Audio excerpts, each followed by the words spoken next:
شريك له وأشهد أن محمدا عبده ورسوله لا نبي ولا رسول بعده اللهم صل وسلم وبارك على محمد وعلى آله وأصحابه أجمعين ومن تبعهم بإحسان إلى يوم الدين قال الله تعالى يا أيها الذين آمنوا اتقوا الله وقولوا قولا سديدا يصلح لكم أعمالكم ويغفر لكم ذنوبكم ومن يطع الله ورسوله فقد فاز فوزا عظيما أما بعد اللهم إنا نسألك علما نافعا ورزقا طيبا وعملا متقبلا اللهم انفعنا بما علمتنا وعلمنا ما ينفعنا وزدنا علما. Kaum muslimin wal muslimat, bapak-bapak dan ibu-ibu jamaah salat subuh yang semoga dimuliakan oleh Allah Subhanahu wa taala. Dengan bersyukur kepada Allah Subhanahu wa taala, kita memohon ilmu yang bermanfaat dan juga amal yang diterima dan rezeki yang baik, yang mana pada kesempatan pagi hari ini senantiasa kita memanjatkan syukur atas nikmat-nikmatnya sehingga bisa kembali duduk bersama di salah satu rumah Allah yang mulia ini selepas menunaikan ibadah salat subuh berjamaah, yang ini merupakan amalan yang sangat mulia dan menjadi syiar agama Islam. Salawat dan salam kita aturkan kepada suri tauladan kita Nabi Agung Muhammad sallallahu alaihi wasallam beserta keluarga beliau, para sahabatnya juga umatnya sampai hari kiamat nanti. Selanjutnya kaum muslimin wal muslimat, bapak-bapak dan ibu-ibu jamaah salat subuh yang semoga dimuliakan Allah Subhanahu wa taala. Insyaallah taala pagi hari ini sembari menunggu waktu syuruk atau terbitnya matahari, kita akan mengisi beberapa pelajaran-pelajaran yang berkaitan dengan adab-adab seorang muslim sehari-hari. Adab-adab seorang muslim sehari-hari. Islam merupakan agama yang menjunjung tinggi akhlak yang baik. Maka seorang muslim adalah pribadi yang memiliki perilaku yang baik, akhlak yang baik. Sehingga ini menjadi teladan yang dicontohkan oleh Rasulullah SAW, yang mana beliau disebutkan oleh Aisyah radhiyallahu anha, kana khuluquhu al-Qur'an. Akhlaknya Rasulullah, adabnya Rasulullah, perilakunya Rasulullah itu adalah mencerminkan dari nilai-nilai Al-Qur'an. Sehingga beliau menerapkan apa yang ada di dalam Al-Qur'an. Kemudian juga Allah Subhanahu wa taala menyebutkan tentang perilaku akhlaknya Rasulullah. Kata Allah Subhanahu wa taala, wa innaka la'ala khuluqin 'azim. Sesungguhnya engkau wahai Muhammad sallallahu alaihi wasallam la'ala khuluqin 'azim, betul-betul berada di puncak akhlak yang tertinggi. Sehingga beliau menjadi panutan. Laqad kana lakum fi Rasulillahi uswatun hasanah. Sungguh telah ada pada diri Rasulullah itu adalah teladan yang baik. Oleh karena itu kita sebagai umatnya mempelajari apa saja adab-adab yang beliau jalankan, perilaku-perilaku yang beliau amalkan dalam kehidupan sehari-harinya, sebagai bentuk keteladanan kita kepada Rasulullah sallallahu alaihi wasallam.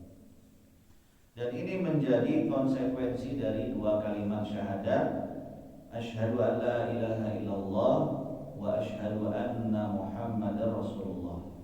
Kita bersaksi bahwasanya Allah sesembahan kita yang Maha Esa, tiada sekutu baginya.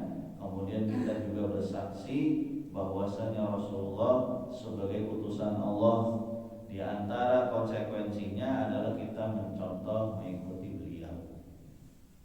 Kalau beriman kepada Allah berarti beriman juga kepada Rasulullah. Tidak mungkin seorang beriman kepada Allah tetapi tidak beriman kepada Rasulnya. Ini namanya berlawanan. Sehingga kita mempelajari di antara bagian dari keimanan kepada Rasulullah Sallallahu Alaihi Wasallam adalah kita mempelajari adab-adabnya. Di sini ada beberapa adab-adab sehari-hari yang telah dicontohkan oleh Rasulullah SAW yang bisa kita amalkan dalam kehidupan kita, aktivitas kita sehari-hari. Di antaranya ada adab mengucapkan salam kepada orang lain. Kemudian juga ada adab ketika meminta izin, adab makan dan minum, adab berbicara, kemudian adab tidur, bersin, menguap, bermajelis di jalan, dan juga adab berpakaian. Kurang lebih ada 10 adab-adab sehari-hari yang dicontohkan oleh Rasulullah SAW. Adab yang pertama adalah adab mengucapkan salam. Penulis mengatakan yang pertama, apabila engkau bertemu seorang muslim yang lain, maka ucapkanlah salam kepadanya seraya mengatakan Assalamualaikum warahmatullahi wabarakatuh. Kemudian jika ada seseorang yang mengucapkan salam kepada kita, maka kita menjawab dengan ucapan Waalaikumsalam warahmatullahi wabarakatuh. Dalilnya Rasulullah SAW pernah duduk di masjid, kemudian datang seorang sahabatnya mengucapkan Assalamualaikum. Kemudian dijawab Waalaikumsalam. Kemudian Rasul bersabda Asyrah, 10 pahalanya. Kemudian datang sahabat yang kedua mengucapkan salam Assalamualaikum warahmatullahi. Kemudian dijawab Waalaikumsalam warahmatullahi, baginya 20 pahalanya. Kemudian datang sahabat yang ketiga mengucapkan salam Assalamualaikum warahmatullahi wabarakatuh. Dijawab oleh Rasul Waalaikumsalam warahmatullahi wabarakatuh, 30. Maka pahala yang lengkap ketika salamnya diucapkan juga secara lengkap.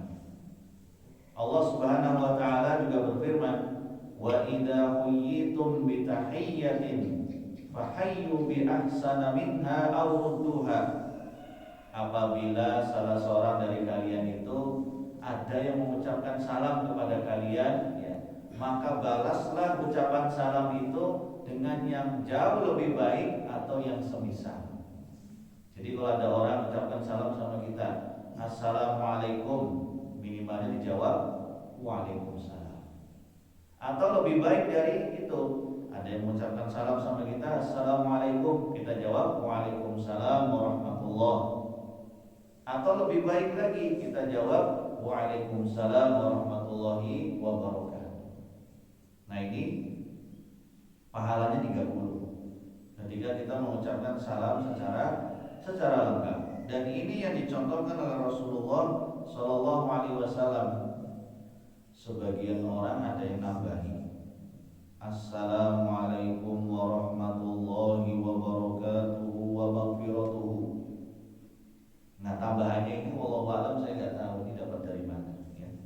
Yang jelas Rasul hanya mengucapkan salam itu sampai wa barakatuh, nggak sampai wa maghfiratuhu. Nah sehingga kita cukup mencontoh Rasulullah SAW saja. Kalau ada sebagian orang yang suka nambah-nambahi, wallahu a'lam bishawab, ya. Kita cukup mengamalkan apa yang disabdakan oleh Rasul, yaitu salam yang lengkap adalah ucapan Assalamualaikum warahmatullahi wabarakatuh. Sebagaimana ucapan salam yang biasa kita baca juga ketika tasyahud, baik awal maupun akhir ketika sholat. Assalamualaikum ayuhan nabi warahmatullahi wabarakatuh. Assalamualaikum wa ala ibadillahis sholihin. Jadi sampai wabarakatuh saja. Kalau ada yang nambahi wa maghfiratuhu atau nambahi lagi yang berikutnya yang lainnya, maka wallahu a'lam bishawab, nggak tahu dapat dari mana. Mungkin dia merasa nggak cukup dengan apa yang dicontohkan oleh Rasulullah SAW. Nah, ini etika seorang muslim. Kita berjumpa, walaupun hukum mengucapkan salam itu sunnah, sedangkan menjawabnya hukumnya wajib. Jadi kalau kita mengawali mengucapkan salam ke orang lain itu hukumnya sunnah. Tetapi bagi yang diucapkan salam, yang mendapatkan salam, maka kita wajib menjawabnya. Berdasarkan firman Allah Ta'ala tadi yang saya sebutkan, wa idza quyitum bi tahiyyatin fahayyu bi ahsana minha aw rudduha. Jika ada yang mengucapkan salam sama kalian, maka kalian wajib menjawabnya, ya, membalasnya atau dibalas dengan yang jauh lebih baik. Dan ini menjadi hak seorang muslim atas muslim yang lainnya. Hakul muslimi 'alal muslimi sittun. Hak seorang muslim dengan orang lain itu, dengan muslim yang lainnya ada 6. Di antaranya fa idza sallama 'alaikum, apabila kalian saling berjumpa maka ucapkanlah salam di antara kalian. Dan ini syiarnya orang Islam. Kaum muslimin di dalam kehidupannya, komunitasnya sehari-hari, ketika berjumpa satu dengan yang lainnya saling mengucapkan salam. Saling mengucapkan salam. Sehingga orang-orang yang non-muslim itu merasa iri dengan para sahabat kala itu. Orang-orang Yahudi yang ada di Madinah kala itu, ada 2 hal yang membuat iri kepada kaum muslimin, para sahabat. Yang pertama adalah ucapan salam, yang kedua ucapan amin.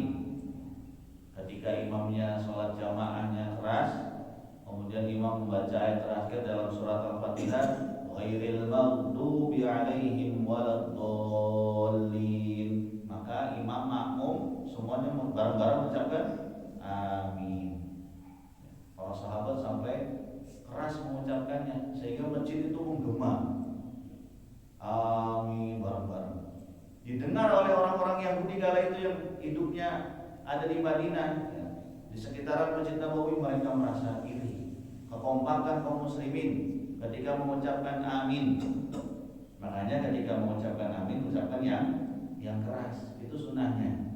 Jadi kalau imamnya selesai waladdallin, itu jangan diam. Makmumnya membaca apa? Amin dengan suara yang keras. Sebagaimana para sahabat mereka mengucapkan amin dengan suara yang keras, dan itu membuat diri orang-orang Yahudi yang ada di Madinah kala itu. Maka ucapan salam ini itu tidak ada di dalam agama yang lain. Tidak ada dalam agama yang lain. Hanya ada dalam agama Islam ketika mengucapkan salam dengan satu dengan yang lainnya. Dan apabila kita, ya, seorang muslim mengucapkan salam, mencukupkan dengan salam yang diajarkan oleh Rasulullah Shallallahu Alaihi Wasallam, dengan tanpa perlu merubah-rubah atau membuat salam-salam sendiri, ya. Salam olahraga, ya, atau salam apa gitu. Maka kalau selain salam ini dianggap hanya sapaan biasa, gak jadi masalah. Selamat pagi bahasa Jawa. Selamat pagi. Suka benjang, ya. Nggak jadi masalah, ya. Itu sapaan bukan salam. Kalau salam itu ada doanya di situ. Ya, makanya salam itu adalah apa? Kesejahteraan atas kalian. Semoga Allah melimpahkan kesejahteraan kepadamu atau kepada kalian. Ini ada doanya. Sehingga kalau yang selamat pagi, selamat siang, selamat sore, sugeng benjang, ya, sugeng dalu, ya, itu hanya sapaan bukan salam. Kalau sapaan biasa dalam adat keseharian, orang Jawa, orang Sunda, atau bangsa yang lain dengan punya adatnya masing-masing, gak jadi masalah selama kata-katanya tidak mengandung dosa. Tapi kalau yang dimaksud salam itu ya hanya ucapan Assalamualaikum warahmatullahi wabarakatuh saja. Jangan dianggap kalau selamat pagi itu kan sudah salam, belum. Itu bukan salam, tapi itu adalah sapaan biasa antara satu dengan yang lain. Ini adab yang pertama, yaitu mengucapkan salam satu dengan yang lainnya. Kemudian Kemudian yang kedua, adab meminta izin. Ini ketika ingin bertamu atau masuk ke rumah orang. Kalau masuk ke rumah kita sendiri gak jadi masalah. Tapi kalau ini masuk ke rumah orang, mau bertamu, mau ada perlu, ada adabnya. Di sini disebutkan apabila engkau ingin masuk ke rumah orang lain, maka yang pertama harus minta izin. Minta izin kepada pemilik rumah. Kemudian dengan berdiri di sebelah kanan pintu atau kirinya. Jadi kalau kita bertamu, pintunya ada di depan sini, itu kita jangan berdiri persis di depan pintunya, tetapi berdirilah di sebelah kanannya atau sebelah kirinya. Ini etika kesopanan, ya. Fungsinya apa? Supaya kalau mungkin si tuan rumah buka pintu dalam keadaan mohon maaf mungkin kelihatan auratnya yang ada di dalam. Kalau posisi kita ada di sebelah kanan atau kiri, maka itu kita tidak terlihat atau kita tidak kelihatan, tidak melihat aurat si pemilik rumah. Dan itu termasuk etika, ya. Dalam Islam sampai diatur seperti itu. Jadi kalau kita mau bertamu itu jangan berdiri persis depan pintu begini, tok tok tok tok tok, tetapi geser sedikit ke kanan atau ke kiri atau tidak menghadap ke pintu, menghadap sebaliknya. Sehingga nanti sampai tuan rumah buka pintu, waalaikumsalam, diizinkan, barulah kita menghadap. Seperti itu. Tadi fungsinya supaya tidak nampak auratnya. Karena bisa jadi ya pemilik rumah sedang kelihatan dalamnya, tidak pakai hijab bagi wanita, atau mungkin sedang ya tidak mengenakan pakaian dan sebagainya, ya, atau ada hal-hal yang tidak suka untuk dilihat. Ya. Bisa jadi rumahnya masih berantakan, ya, tamunya mendadak datang, maka adab kita adalah kita berdirinya di samping kanan atau kiri pintu atau menghadap ke belakang pintu, jangan menghadap ke depan pintu karena khawatir terlihat auratnya. Kemudian minta izin, ya. Jika diizinkan maka masuklah sama tuan rumah, silakan masuk. Tapi jika dikatakan kembalilah, ya, maka kembalilah. Hal ini juga sebagaimana disebutkan oleh Allah Subhanahu wa taala dalam Al-Qur'an, fa in qila lakum murji'u farji'u. Jika dikatakan kepada kalian ketika kalian mau bertamu, kemudian si pemilik rumah bilang, mohon maaf hari ini tidak menerima tamu, ya, silakan kembali lagi besok misalkan, maka kembali, jangan maksa, kecuali darurat sekali mau mengabarkan berita yang penting.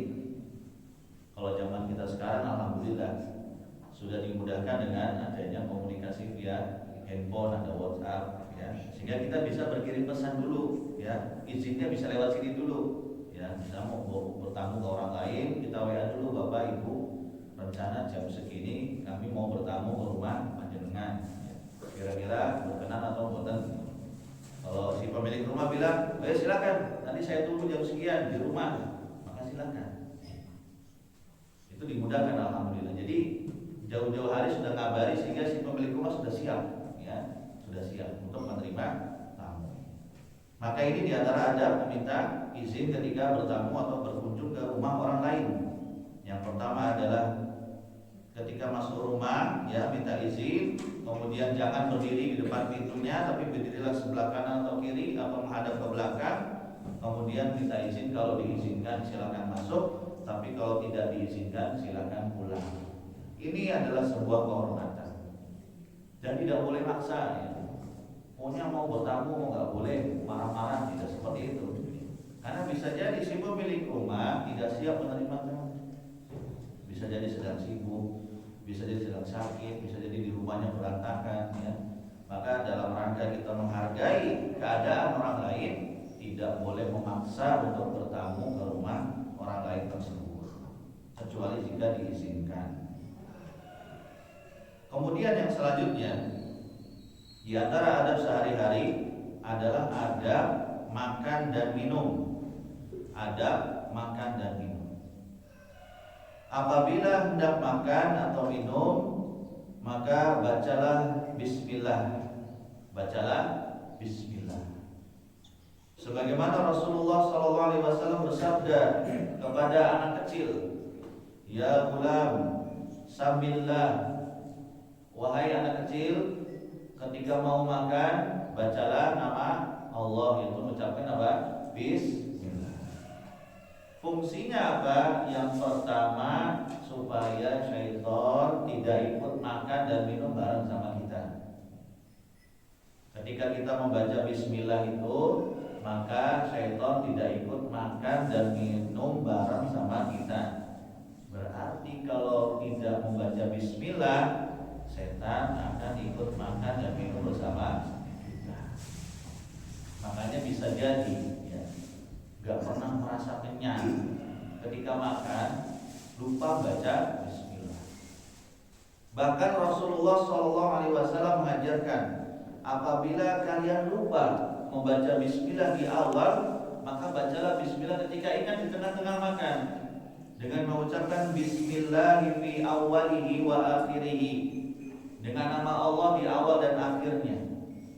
Karena khawatir setan ikut makan bersama kita, ikut minum bersama kita, makanannya gak akan berkah.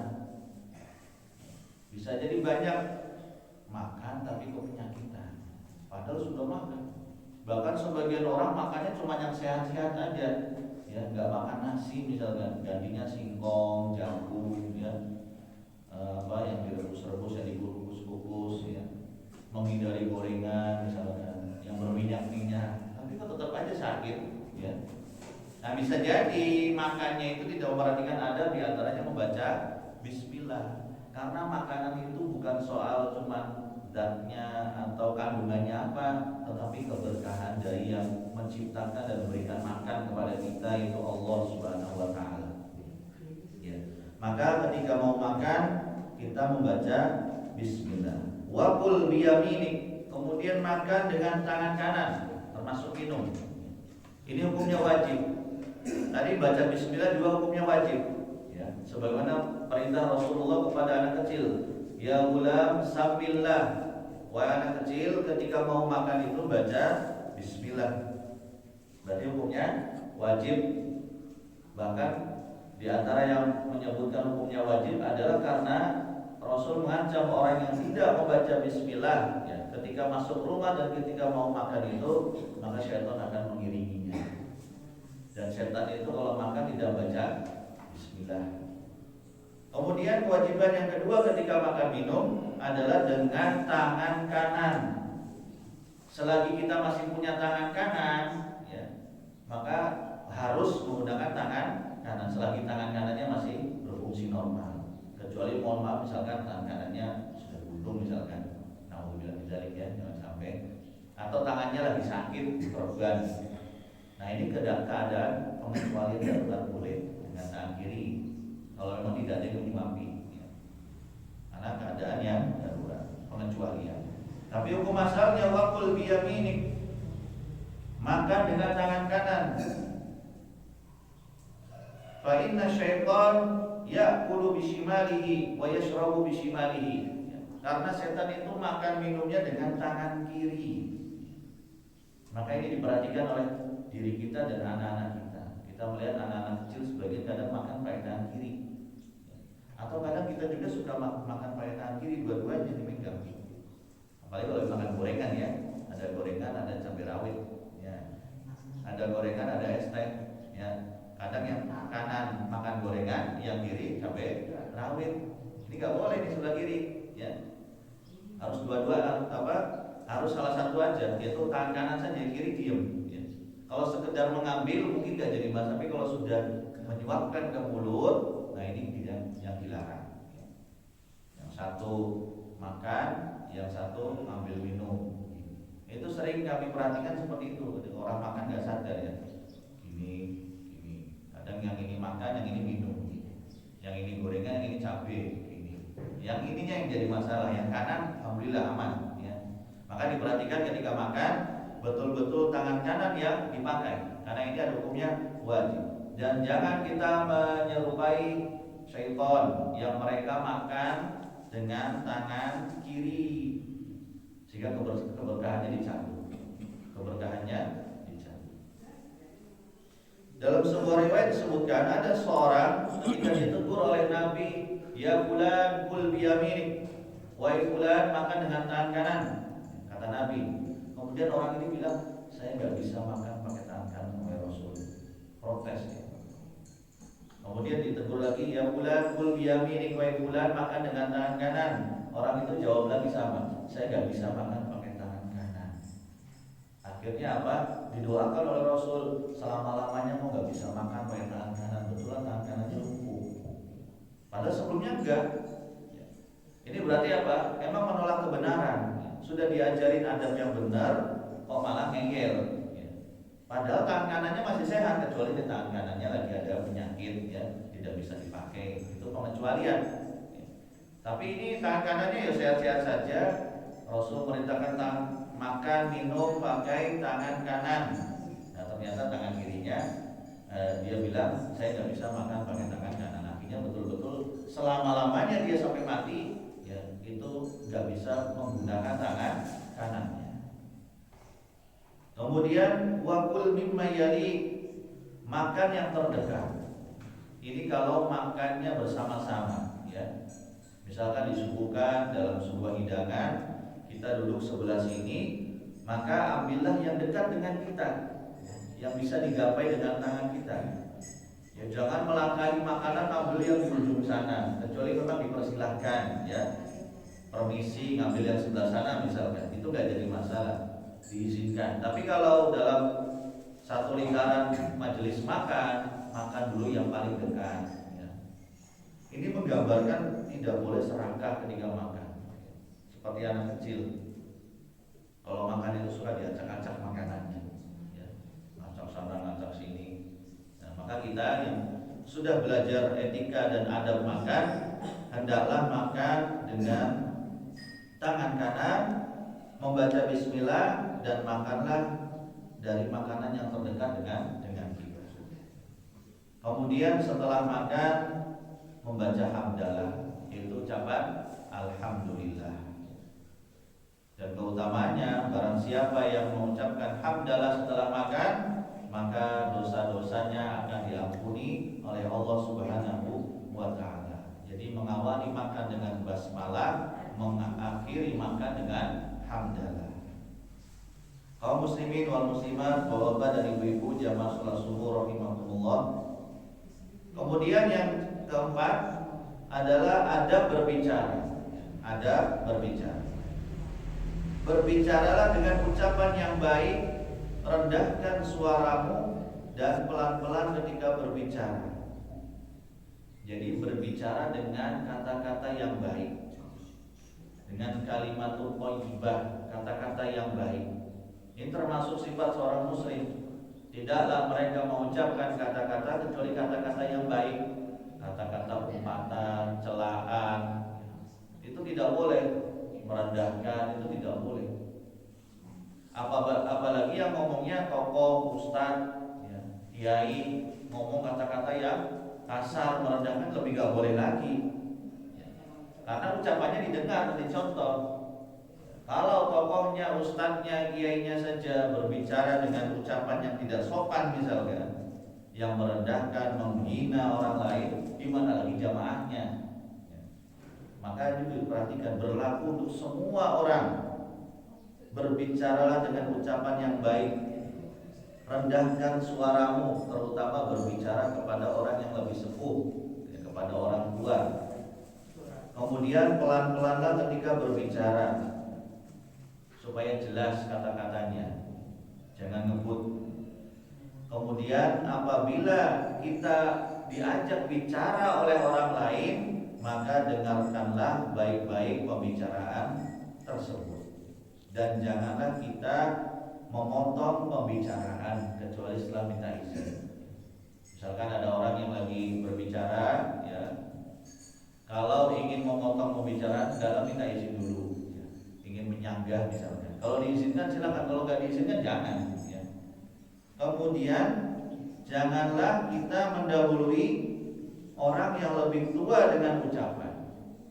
Biar orang tua dulu yang ngomong. Ketika orang tua sudah mempersilahkan, barulah kita berbicara. Ini adab-adab berbicara. dan harus menghindari pembicaraan-pembicaraan yang mengandung dosa. Pembicaraan-pembicaraan yang mengandung dosa itu harus dihindari. Kemudian adab yang selanjutnya adalah adab tidur. Adab tidur. Apabila engkau mendatangi tempat tidurmu, maka berwudulah. Jadi kalau mau tidur, untuk tidur malam, itu berwudulah. Kecuali kalau masih punya wudu dari sholat isya, karena memang anjurannya Rasul itu tidurnya itu habis isya langsung tidur beliau. Ya. Kebiasaan Nabi SAW kalau urusan sudah selesai, habis isya segera pulang tidur, istirahat. Maka kalau mau tidur, hendaklah berwudu terlebih dahulu dan tidurlah pada sisi kanan, miring kanan tidurnya, miring kanan. Kemudian bacalah ayat kursi 1 kali. Bacalah ayat kursi 1 kali. Kemudian membaca surat Al-Ikhlas, Al-Falaq dan An-Nas. Kemudian membaca 2 ayat terakhir surat Al-Baqarah. Amanar rasulu bima unzila ilaihi min rabbih wal mu'minun dan seterusnya. Sampai la yukallifullahu nafsan illa wus'aha dan seterusnya. Ini diantara bacaan-bacaan yang disunahkan ketika mau tidur. Insya Allah kalau diamalkan ini, tidurnya akan dijaga oleh Allah Subhanahu wa Ta'ala, dijaga oleh para malaikat. Sehingga kalau mau tidur berwudu, kemudian tidur dengan sisi kanan, kemudian membaca ayat kursi, kemudian membaca 3 qul, qul huwallahu ahad, qul a'udzu birabbil falaq dan qul a'udzu birabbin nas. Kemudian membaca 2 ayat terakhir dari surat Al-Baqarah, maka inilah tidur yang sesuai dengan sunnah Nabi Sallallahu Alaihi Wasallam. Kemudian yang selanjutnya adalah adab ketika bersin. Adab ketika bersin. Nabi Sallallahu Alaihi Wasallam mengajarkan, apabila engkau bersin, maka tutuplah mulutmu dengan telapak tanganmu, atau tutuplah hidungmu. Kalau bersin dari hidung dan dari mulut juga. Tutuplah hidung dan mulutmu dengan tanganmu, salah satunya, tangan kanan boleh, tangan kiri boleh, atau dengan kain bajumu, dengan kain baju ditutup seperti ini misalkan, nah seperti ini, ketika bersin. Kemudian setelah bersin ucapkanlah alhamdulillah. Setelah bersin ucapkanlah alhamdulillah. Kemudian bagi yang mendengar, orang bersin mengucapkan alhamdulillah, maka yang mendengar menjawab yarhamukallah, semoga Allah merahmatimu. Kemudian bagi yang bersin, ketika mendengar ada yang membaca yarhamukallah, maka jawablah yahdikumullah wa yuslih balakum, semoga Allah memberikan hidayah kepadamu dan memperbaiki keadaanmu. Ini adab ketika bersin.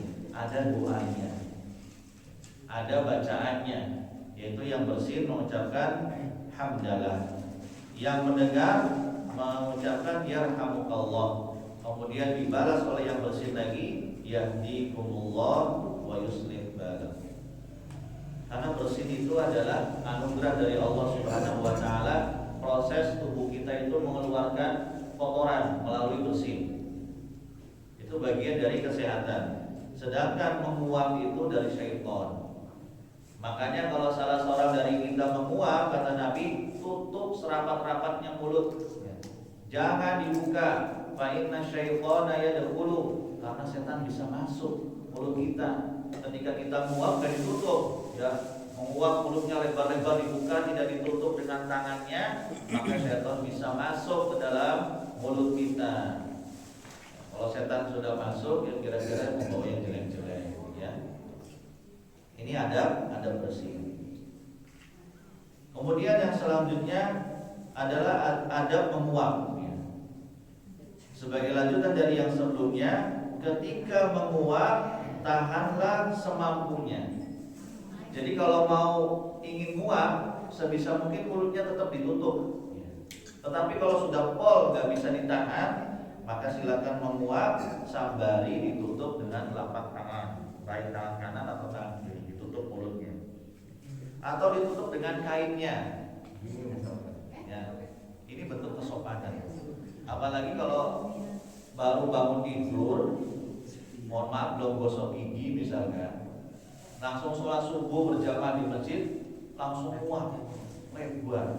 Kira-kira baunya makan semalam ini masih terasa. Apalagi semalam makan jengkol, teh, ya, seperti itu misalkan aroma yang bau-bau bawang gitu. Kita ke sholat, ya, muak, belum gosok gigi, akhirnya mengganggu jamaah yang lain. Ini harus diperhatikan. Ya, maka ditutup mulutnya. Kemudian yang selanjutnya ada ketika bermajelis, ya, ketika duduk seperti kita ini bermajelis, maka apabila engkau sampai di suatu majelis, maka ucapkanlah salam. Kita baru masuk majelis, maka pembicara mengawali majelisnya dengan mengucapkan salam.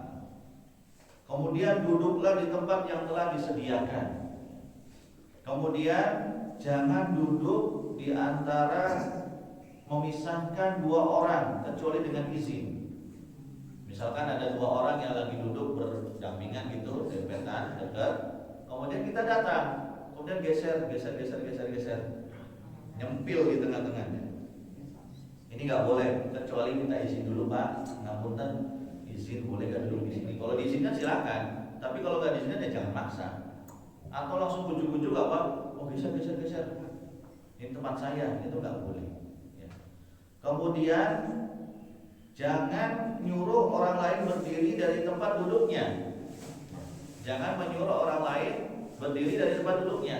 Jadi kalau ada orang sudah duduk duluan, ya misalkan duduk di sini duluan, ya. Kemudian kita baru datang, kita bilang, Pak, bangun. Ini tempat saya, itu nggak boleh. Kecuali kita izin dulu, nih misal itu tempat yang sudah diduduki terlebih dahulu, kemudian kita pergi. Izin Pak, boleh nggak saya duduk di sini? Kalau diizinkan dipersilakan. Kemudian selama di majelis, ya, berzikir kepada Allah, minimalnya kita membaca doa kafaratul majelis ketika menutup majelis. Kemudian adab di jalan.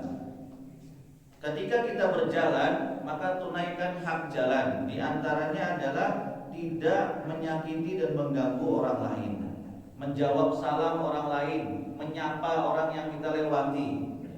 Ini termasuk adab sehari-hari yang biasa kita lakukan, ya. Jangan mengganggu orang lain. Misalkan naik kendaraan ngebut, bikin orang jadi khawatir, ya.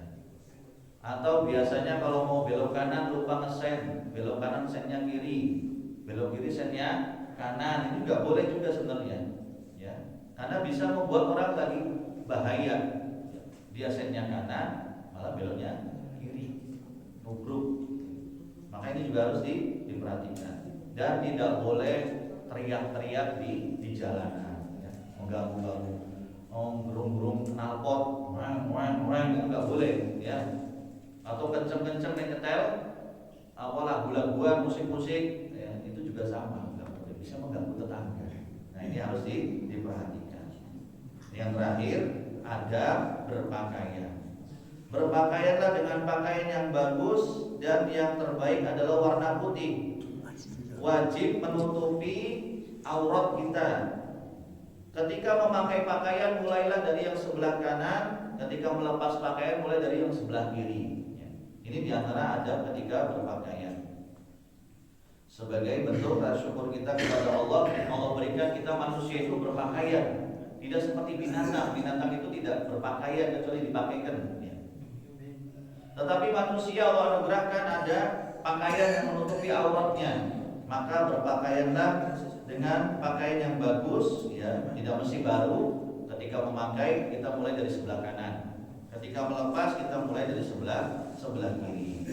Nah inilah kaum muslimin wal muslimat, bapak ibu-ibu jamaah sholat subuh yang dimuliakan Allah, di antara adab-adab sehari-hari yang bisa kita amalkan Yang ini semuanya kalau kita amalkan, niatkan ibadah, insya Allah ada pahalanya. Dan ini bagian dari perilaku hidup seorang muslim dalam kesehariannya. Semoga bermanfaat dan bisa kita amalkan dalam kehidupan kita sehari-hari. Demikian yang bisa kami sampaikan pada kesempatan pagi hari ini. Semoga bermanfaat. Terima kasih atas segala perhatiannya dan mohon maaf atas segala kekurangannya. Usikum wa nafsi bitaqwallah wa sallallahu ala nabiyina Muhammadin wa ala alihi wa sahbihi wa salam. Subhanakallahumma wa bihamdika asyhadu an la ilaha illa anta astaghfiruka wa atubu ilaik. Assalamualaikum warahmatullahi wabarakatuh.